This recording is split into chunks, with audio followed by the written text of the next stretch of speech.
Hello and welcome to News Now on TV360. I am Thelma Okoro. The Nigerian Senate has postponed screening of ministerial nominees till early next week. At the end of day 2 of the screening and confirmation at the National Assembly, only 8 out of the 10 ministerial nominees were screened. The Senate confirmed the nomination of all 18 nominees who have appeared before it. President Buhari, after 4 months of taking over power, sent a list of 37 persons that will man ministries under his administration to the Senate in 2 batches within the space of 6 days. The first batch contained 21 names with a further 16 in the second batch. At the end of plenary on Wednesday, Senate President Bukola Saraki read out the names of the 18 nominees who had fielded questions from lawmakers, and the Senate confirmed them as ministers through a voice vote. Thereafter, the committee approved the nominations of Senator Udoma, Dr. John Kaide Fayemi, Chief Aujogbe, Dr. Christopher Ogbunya Onu, Dr. Osage Ihenere, Dr. Lieutenant General Abdurrahman Dambazao, Alhaji Lai Mohammed, Amina Ibrahim Mohammed, Engineer Suleiman Hussein Adamu, Mr. Ibrahim Usman Jibrin, Mr. Babatunde Raji Fashola, Dr. Emmanuel Ibe Kachuku, Abubakar Malami SAN, Dr. Senator Chris Nwabazingige, Senator Aisha Jumi Al-Hassan, Barrister Solomon Dalong, Mrs. Kemi Adeosun, Senator Hadi Sirika, as ministers of the government of the Federal Republic of Nigeria. Is this a true reflection of what transpired in the Senate of the whole?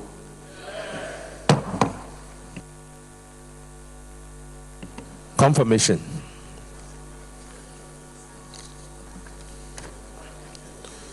Will the Senate confirm the nomination of Senator Udoma as a minister of the government of the Federal Republic of Nigeria? Those in favor say aye. Those against say nay. The ayes have it. The nomination of Senator Udoma is hereby confirmed as a minister of the government of the Federal Republic of Nigeria. Will the Senate confirm the nomination of Dr. John Kaide Fayemi as a minister of the government of the Federal Republic of Nigeria? Those in favor say aye. Those against say nay. The ayes have it. The nomination of Dr. John Kaide Fayemi is hereby confirmed as a minister of the government of the Federal Republic of Nigeria. The Senate has again postponed the screening of the former governor of Rivers State, Rotimi Amechi, till Tuesday, October 20th. Amechi was billed to be screened on Wednesday, but had his screening postponed to the next day, owing to the instability of the Senator Samuel Anyanwu-led ad hoc committee on ethics, public petitions and privileges to submit their report at the plenary. The committee had reported that it was yet to submit its report on the petitions against Rotimi Amechi to the Committee of the Whole, hence the Senate will have to stay action. The committee is expected to finalize the report on Amechi and submit it on Thursday to enable his screening. Senate President Bukola Saraki, who presided over the plenary, asked Senator Anyanwu to ensure the committee's report was ready the next day for subsequent treatment. Meanwhile, another candidate, Ahmed Musa Ibeto, the immediate past deputy governor of Niger State, was withdrawn from the ministerial list by President Buhari. Another nominee, Abubakar Bawa, also from Niger, was forwarded to the Senate to replace Ibeto. U.S. President Barack Obama has ordered 300 troops to Cameroon to work with West African soldiers to tackle Nigerian extremist group Boko Haram. In a letter to Congress on Wednesday, Obama said that the troops would provide intelligence, surveillance, and reconnaissance in the region. West House Press Secretary Josh Earnest said that the troops would be armed for their protection, but that they would not engage in combat. President Obama also said that an advanced force of about 90 military personnel had begun deployment to Cameroon, which borders Nigeria, since Monday, October 12. Administration officials said that unarmed predator drones would be sent with the troops, who will aid a multinational task force composed of soldiers from Cameroon, Chad, Benin, Niger, and Nigeria. Now still on Boko Haram, Niger imposed a state of emergency on the southeastern region of Difa, where at least 40 people have been killed in recent weeks in attacks blamed on Boko Haram. The 15-day state of emergency will allow authorities to beef up security, impose a curfew and restrict the movement of goods and people, according to a statement on state television.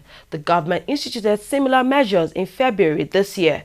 Niger, Cameroon and Chad have all suffered a spillover of violence from Boko Haram's northern Nigerian strongholds, and Niger has arrested at least 1,000 suspected Boko Haram militants this year.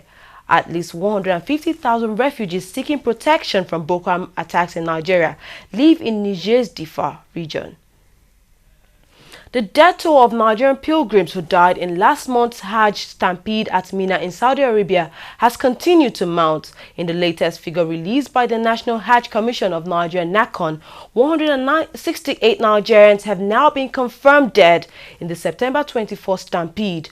Although Saudi authorities confirmed more than 769 pilgrims from across the world died in the attack, the death toll is believed to be over 1,000, with Iran having the highest casualty of over 400 people. Speaking to newsmen on the incident in Mecca, the Director of Public Affairs of the Commission, Uba Mana, said the number of Nigerians who died rose following ongoing analysis on the corpses of Saudi government. He said the number of pilgrims earlier declared missing had reduced from 165 to 144 owing to the discovery of additional bodies. According to him, 7 out of the 42 pilgrims injured during the stampede were still on admission in Saudi hospitals. Nigerian lawmakers have since called for an international investigation into the tragedy. The Akwa Ibom State Senatorial Election Tribunal has upheld the election of Senator Godswill Akpabio as the duly elected senator representing Akwa Ibom Northwest Senatorial District in the March 28th senatorial election in Akwa Ibom State. Justice Godi Anuichi held that the petitioner Inibehe Okorie failed to prove beyond reasonable doubt the allegations of malpractices at the polls. According to the judge, the allegation of non-compliance during the elections ought to be proved substantially in all over 1,300 polling units in the senatorial district, but the petitioner only called 17 witnesses. He said that the petitioner's witnesses testified based on hearsay, which in law cannot be relied upon to decide a case. According to the tribunal, once a party submits the name of a candidate to INEC, it is deemed to have sponsored the candidate. As such, the misrepresentation of Senator Akpabio's candidacy on the nomination form to vie for the Uyo senatorial district rather than Akwa Ibom Northwest is a mere technical error that has no capacity to revalidate the election. 17 suspected killers of the managing director of the Lekki Free Trade Zone, Tajuddin Disu, have been arraigned before an Ebute Metta magistrate court. The suspects were arraigned as the Nigerian police had approached the court to grant them an order to remand the suspects in court until investigation into the murder case is completed. Disu and 3 other people were killed in Ibeju, Lekki, Lagos State, southwest Nigeria, while on official duty. The deceased died from gunshot wounds when gunmen attacked him during a peace mission to one of the communities in the Free Trade Zone area on Monday this week. The magistrate Folashade Botoku granted the request of the police and ordered the suspects be remanded in police custody for further investigation.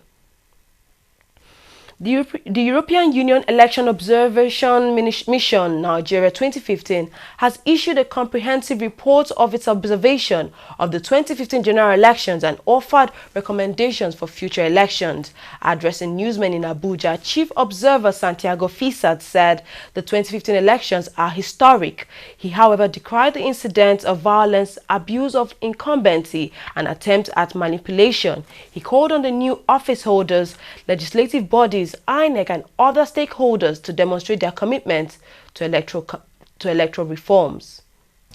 The judiciary made serious efforts to provide timely administration of justice. Nevertheless, the lack of time limits for filing and adjudicating of pre-election suits left the majority of cases pending before the courts for after the elections, thus compromising the right to a timely remedy. The 28 March National Assembly election furthered the negative 2011 trend with another decrease in the number of women elected. The proportion of women elected is well below the 30% of the Beijing Declaration and the 35% of national gender policy targets. I would like to highlight that our final report includes 30 recommendations for consideration, and all of them were consulted with a broad spectrum of Nigerian stakeholders.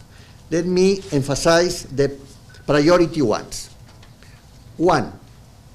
Establish a more inclusive parliamentary mechanism for cross-party involvement in the selection and approval of the INEC chairperson and national commissioners. INEC's independence be further developed through direct power to appoint and remove residential electoral commissioners. 2. Elaborate a plan for developing and maintaining the voter register to include improving biometric functionality, removal of the deceased, and extended enrollment of new registrants. 3. Merge accreditation and voting processes on election day for ease access for voters while maintaining other safeguards, in particular mandatory biometric voter identification.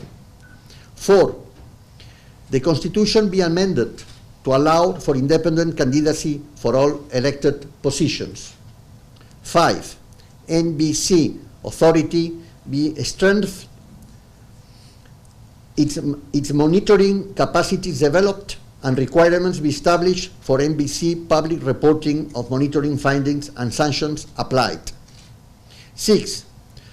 Reasonable time limits for the effective filing, hearing, and determination of pre-election suits be established in the legal framework in order for cases to be completed well in advance of election day. 7. Political parties be required to have policies on the promotion of women's political participation and consider to have a minimum representation of women in leadership positions and as candidates. In a more simple language, we believe that implementation of our priority recommendations will lead to 1. A stronger INEC, 2. Cleaner voter register and better voter identification, 3. Easier voting, 4. Wider choice for voters on election day, 5.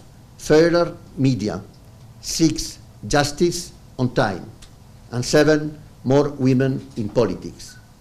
Ladies and gentlemen, let me conclude by saying that the European Union is committed to Nigeria's democratic growth, and it stands ready to support and assist Nigeria in fulfillment of these and other recommendations. Catholic bishops from the Niger Delta have described as criminal the slow response of government in addressing the menace of oil spillage in the region. Speaking in Abuja at the National Coalition on Gas Flaring and Oil Spills in the Niger Delta Conference, Bishop Hyacinth Egbebo, Apostolic Vicariate of Bomadi in the Niger Delta region, said it has become increasingly necessary for government to have a look in at the threat posed by oil spills on the environment, lives and livelihood of the local people. He called for an urgent legislative support to ensure the speedy deliberation and passage of the National Oil Spill Detection and Response Agency Amendment Bill. The bill, when passed, he said, would give NOSDRA the sole power to play a regulatory role in environmental management matters relating to oil spills. The perspective that we as Catholic bishops bring to the table is, firstly, to appeal that the National Assembly should attend to this bill speedily and give them empowerment to act, proactively act, and not to go there as a matter of emergency kind of stopgaps. We are calling for the government to know that part of why these spills occur is because of poverty in that region. lots of people are so poor, and because of that, they resort to vandalizing the pipelines. Spillages are doing a lot of damage to our environment and to human beings, and the reason this is happening is because the bill has not been passed. The people who are supposed to be responsive in ensuring that they attend to spill problems are not acting. And that is our concern, that human life is at stake, our economy is at stake, our future is at stake. And so for the government to still sit on this is criminal. They should speedily do something about it. And that's the reason we are here to make this appeal, so that it will be taken on board as a national concern to speedily do something about it. Do something also about the fact of the supply gap that is there. The people down there, from whose backyard these things are coming from, the crude oil is coming from, have no gas to cooking gas, no fuel, and so they begin to now brew it for themselves, and which is not good, because we've told them that this is not environmental friendly. It is destroying everybody. Even if you were to smell the smoke of that, you know how hazardous it is. And of course, when the rain falls, the emissions from flaring of gas, we are the ones who are drinking in all this. And so the death rate there is very high. And people are very poor. And so they resort to doing anything to survive. We'll take a short break. When we come back, we'll look at sports and international stories. Please don't go away.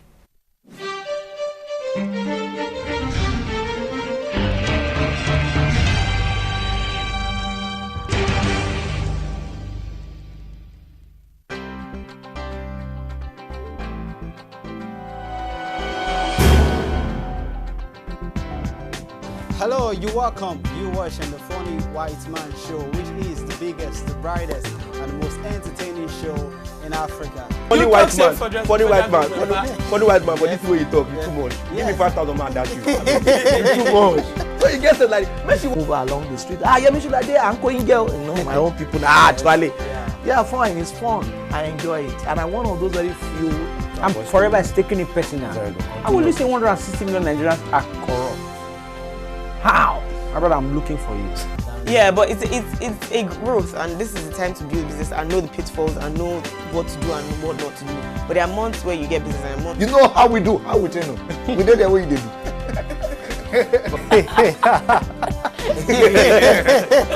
Hello, you're welcome. You're watching Trending Matters on the Funny White Man Show. Of course, we will bring you trending issues just to entertain and tickle your fancy.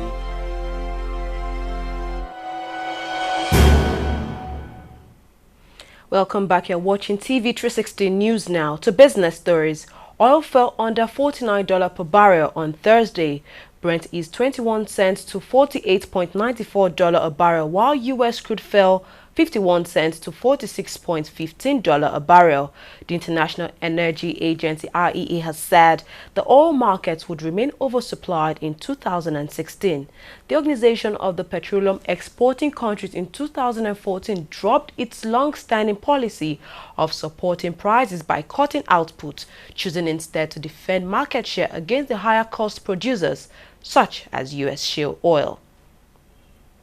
To international stories now, Volkswagen has ordered the recall of 2.4 million cars in Germany by the country's automotive watchdog as a result of the diesel emission scandal. German media reports suggest the KBA earlier rejected VW's proposal that car owners could voluntarily bring their cars in for repair. Meanwhile, Italian police have raided VW offices in Verona and Lamborghini offices in Bologna. Reports suggest Italian prosecutors are investigating alleged commercial fraud. Last month, authorities in the US discovered some Volkswagen diesel cars had been fitted with a device to cheat emission tests. The car maker subsequently admitted that up to 11 million cars worldwide could have the device fitted. The company has launched a thorough investigation into the scandal.